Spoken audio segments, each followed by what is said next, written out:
Assalamualaikum warahmatullahi wabarakatuh. Kembali lagi bersama saya Faiz Mubarok. Dalam voice kali ini saya akan menyampaikan beberapa materi yang disampaikan pemateri dalam webinar Gerakan Nasional Literasi Digital 2021 dengan tema Hati-hati pahami agar tidak terjebak penipuan online.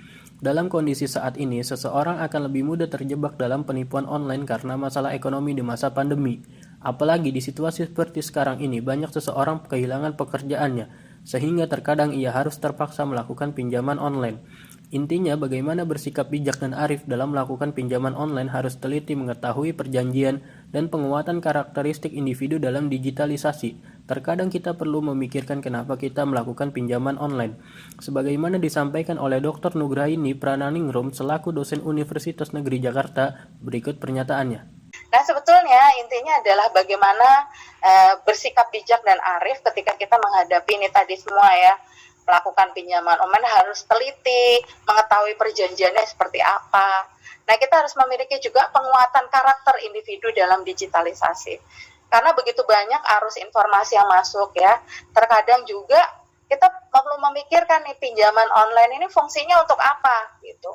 Apakah untuk betul-betul kebutuhan sehari-hari ataukah hanya untuk fashion atau untuk gaya hidup gitu ya, yang sebetulnya nggak terlalu penting banget gitu. Nah, ini pendidikan karakter turut memberikan andil yang kuat dalam penanaman nilai-nilai nasionalisme dan pada masyarakat digital Indonesia. Memang hidup kita ya, kalau meyakini dengan dasar Pancasila dan Bhinneka Tunggal Ika, pasti sebenarnya kita memiliki nilai-nilai jati diri manusia yang karakternya kuat. Jadi tidak neko-neko sebetulnya. Intinya, kita harus bersikap bijak dalam pinjaman online. Terkadang kita harus memikirkan kenapa kita melakukan pinjaman online dan paham akan resikonya. Sementara itu, melek digital juga bisa dimanfaatkan oleh beberapa oknum untuk mencari uang yang tidak halal dengan cara seperti mengirimkan iklan yang berhadiah puluhan hingga ratusan juta kepada konsumen. Sehingga konsumen yang kurang cakap digital akan dengan mudah menjadi korban penipuan online. Namun, ada beberapa akses yang bisa dituju untuk melaporkan kasus penipuan online. Sebagaimana disampaikan oleh Bapak Sultan Takdir Ali Sabana dari Staindo, Jakarta dan selaku dosen di Universitas Islam As-Safiyah. Berikut pernyataannya. Nah, bisa juga setelah dilaporkan ke pihak Kominfo tadi, bisa dilaporkan ke patroli siber. Ini bisa dilaporkan di sini. Entah itu kejahatan berupa cyberbullying, kemudian hate speech,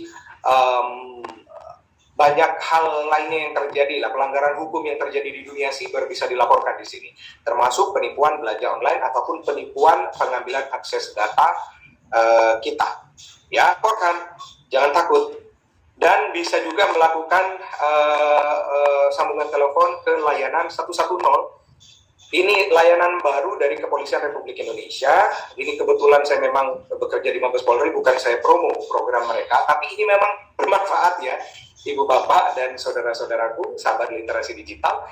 Ini semudah Anda memesan pizza gitu ya. Jadi kayak 911-nya di Amerika Serikat.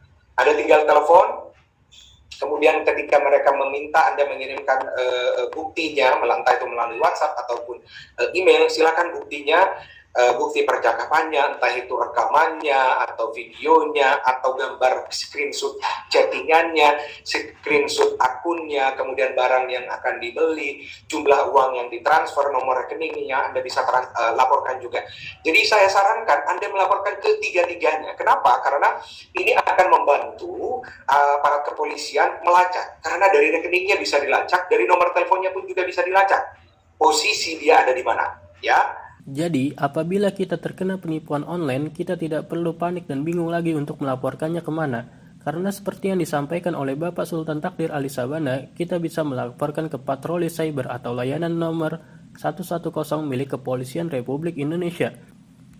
Tidak hanya itu, rendahnya etika digital berpeluang menciptakan ruang digital tidak menyenangkan karena akan memunculkan konten-konten negatif antara lain penipuan online. Sebagaimana disampaikan oleh Mario Antonius Birowo sebagai staf pengajar di Universitas Atmajaya Yogyakarta dan selaku anggota Japelidi, berikut pernyataannya. Penipuan itu adalah maksud buruk landasannya.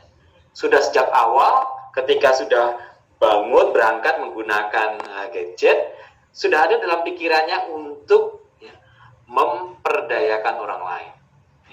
Untuk misalnya memanfaatkan ketidaktahuan orang lain untuk keuntungan diri sendiri. Ya.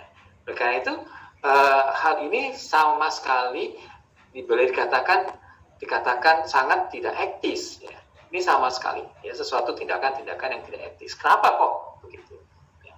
Nah, karena di dalam komunikasi, ya, kita itu memiliki prinsip bahwa hal-hal yang terjadi dalam interaksi antara manusia itu landasannya memang harus equal, setara, ya, memiliki kesamaan kedudukan, saling menghormati, respect. Nah, maka begitu ada maksud buruk, dia sebenarnya tidak penting. Etika digital memang sangat penting untuk menjaga ruang digital agar tetap nyaman dan kondusif. Di samping itu, digital safety di dalam dunia digital sangat diperlukan. Karena perkembangan dunia digital yang sangat cepat dan luas, kita perlu waspada terhadap orang yang baru kita kenal. Sebagaimana disampaikan oleh Bapak Eko Sugiono selaku Digital Marketer Expert G-Coach, berikut pernyataannya. Kemudian yang penting lagi, karena di dunia online ini sangat-sangat luas, sangat-sangat cepat perkembangannya, kita perlu waspada terhadap orang baru yang kita kenal. Nah ini, kadang kita enak aja fotonya, profilnya bagus tadi, tinggal diedit ya, Mas Sultan ya, diedit kayak gitu, gambar-gambarnya sudah kita yakin, wah ini asli ini kan, itu terus kenalan, ngobrol enak, tahu-tahu kita ke bawah, secara psikologis, sudah kita ke bawah, jadilah kita korbannya mereka. Jadi ini kita harus waspada, di dunia digital saking luasnya, kita kadang terpercaya pada teman digital kita, daripada keluarga kita yang di rumah. Nongkrong di rumah bareng keluarga yang dilihat handphonenya, nongkrong di tempat umum padahal janjian sama teman-teman, duduk tidak ngobrol sama yang janjian tapi ngobrol dengan yang jauh. Jadi hati-hati seperti itu untuk keamanan kita sendiri. Terima kasih dari saya. Yang terakhir adalah tetaplah bijak dalam berselancar di dunia digital. Yang terpenting adalah disaring dulu, saring baru kita sharing. Tetaplah berpikir, tetap sehat dan Maka dari itu, kita diharuskan untuk berpikir kritis dan perlu waspada terhadap orang yang baru kita kenal baik di dunia nyata maupun di dunia maya. Demikian ringkasan materi dari beberapa narasumber dalam webinar Gerakan Nasional Literasi Digital 2021 dengan tema Hati-hati pahami agar tidak terjebak penipuan online. Semoga bermanfaat untuk kita semua. Wassalamualaikum warahmatullahi wabarakatuh.